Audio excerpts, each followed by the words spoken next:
Apakah ada ghibah yang dibolehkan? Gosip, ghibah. Oh, jadi ternyata ada ghibah konvensional, ada ghibah syariah. 3 yang dibolehkan. Hakim, Justice Bow. Sini saksi. Ya, apa benar engkau melihat perbuatan ini? Sebenarnya saya ngelihat Pak Hakim. Ceritakan. Saya takut ghibah Pak Hakim. Gimana saya mau memutuskan hukum? Maka boleh bercerita aib orang sebagai saksi di pengadilan. 2, bertanya hukum. Ustaz Somad, ya boleh nanya Ustaz, boleh. Apa pertanyaannya? Ini Ustaz, masalah kasus kawan saya. Iya, apa masalah? Saya nggak bisa cerita Ustaz, takut ghibah. Lah gimana saya mau jawab? Yang kedua boleh kalau nanya tadi nanyanya sekali, ini tiap hari nanya. Menikmati nampaknya. Yang ketiga, apa dia? Menunjukkan kebatilan orang. Liihqaqil haqq wa ibtalil batil. Mas, ya, itu orang batil. Itu orang betul. Batil betul, batil betul. Ini batil. Menunjukkan kebatilan orang. Ini orang kalau sudah pakai uang nggak bakalan pulang. Hati-hati kamu. Waktu itu kita bukan ghibah, kita sedang menyelamatkan umat dari kejahatan dia. Kejahatan uang. Nah, itu mesti kita luruskan. Jadi yang boleh ghibah 3. Kesaksian di pengadilan, menanyakan hukum, dan untuk menunjukkan kebatilan orang yang batil supaya orang Islam selamat dari kebatilannya. Jangan coblos ini, jangan pilih ini.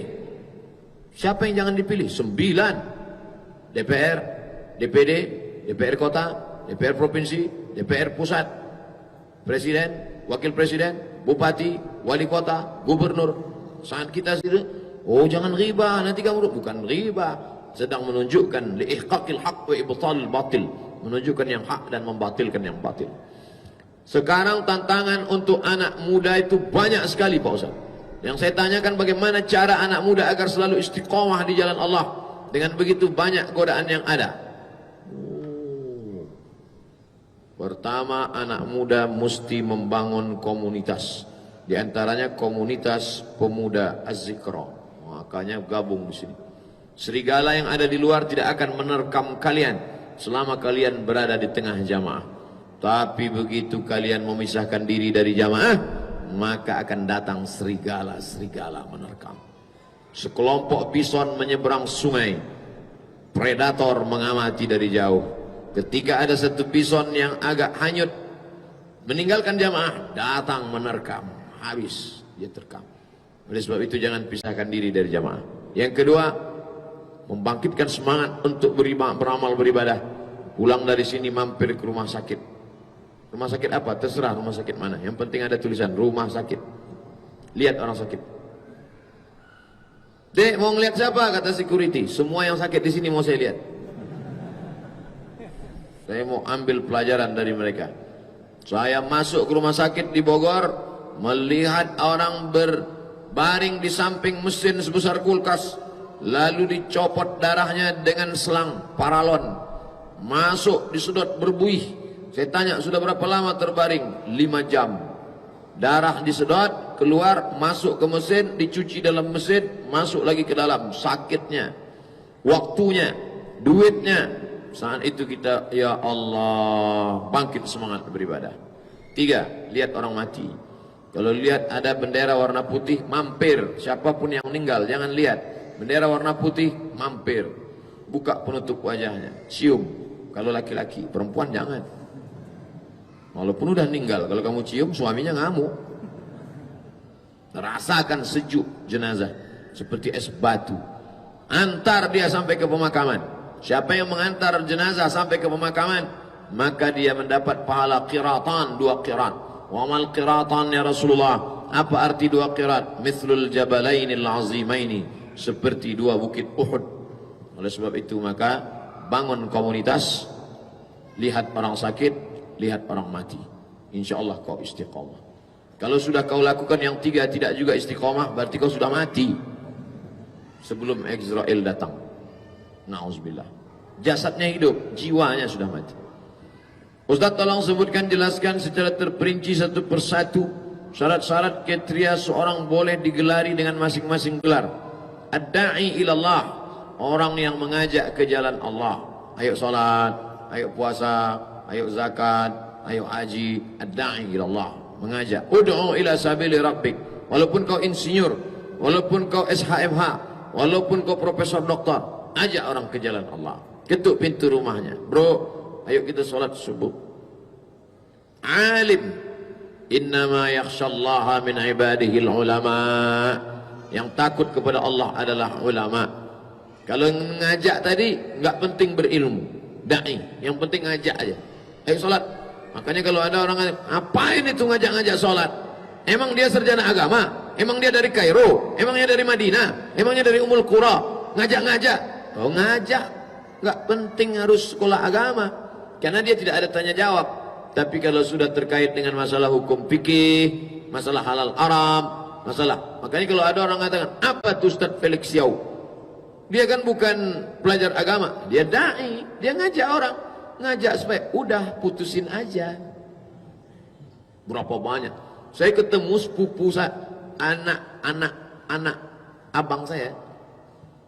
Setelah lama saya belajar jauh di sana, di provinsi lain, saya datang. Alhamdulillah, kami sebelumnya enggak pakai jilbab jadi pakai jilbab, sebelumnya enggak pakai hijab jadi pakai hijab, sebelumnya pacaran jadi enggak pacaran. Saya sudah siap-siap menerima pujian, insyaallah. Akhirnya apa kata? Semua itu kami lakukan setelah membaca buku Ustaz Felix Yau. Ternyata bukan ceramah Ustaz Somad. Apa tuh Ustaz dari Sulaiman? Dia kan penyanyi. Apa yang dia ngajak-ngajak? Dia kan bukan sekolah agama. Emang dia dari fakultas syariah. Dia da'i ilallah, ngajak orang. Ngajak orang. Dia selalu ngajak orang. Orang kaya mati, orang miskin mati, raja-raja mati. Orang kaya yang selama ini sombong ingat mati jadinya. Akhirnya sedekah-sedekah. Bagus. Al-allamah, alim. Di atas alim, al-allamah. Digelar dia. Al-alimul allamah wal muhaqqiqul fahamah. Faridu dahrihi wa wahidu asrihi. Nah, ini ulama yang levelnya lebih tinggi lagi. Da'i ya Allah, al-alim, kemudian al-allamah. Fadilatul syekh. Ada istilah-istilah khusus. Kalau di Mesir dipanggil Dr. Abdul Halim Mahmud, Dr. Hamdi Zakzuk. Tapi ulama yang tidak punya titel formal seperti Syekh Muhammad Mutawalli Asy-Sya'rawi, Syekh Muhammad Al-Ghazali. Muridnya Dr. Yusuf Al-Qardawi, Dr. S1, S2, S3. Tapi gurunya Syekh Muhammad Mutawalli Asy-Sya'rawi. Syekh ditulisnya perjalanan seperempat abad bersama tuan guruku Syekh Muhammad Al-Ghazali. Nah, ini fadilatul syekh. Kalau di Nahdlatul Ulama, hadratul syekh Hashim Ash'ari. Nah, ini puncaknya yang paling tinggi. Nah ini, jadi ini titel-titel ini titel non formal yang diberikan orang kepada para ulama. Bagaimana memahami surat Yasin ayat 52 dengan azab kubur Pak Ustaz? Ya wailana man ba'athana min marqadina hadza ma wa'ada ar-rahman wa sadaqal mursalun. Siapa yang membangunkan kami dari tempat tidur kami ini? Lalu orang mengambil ayat ini mengatakan tidak ada azab kubur. Setelah mati kita cuma tidur. Tidur. Kesalahan fatal mengambil satu kesimpulan dari satu ayat. Mengambil satu kesimpulan dari satu hadis.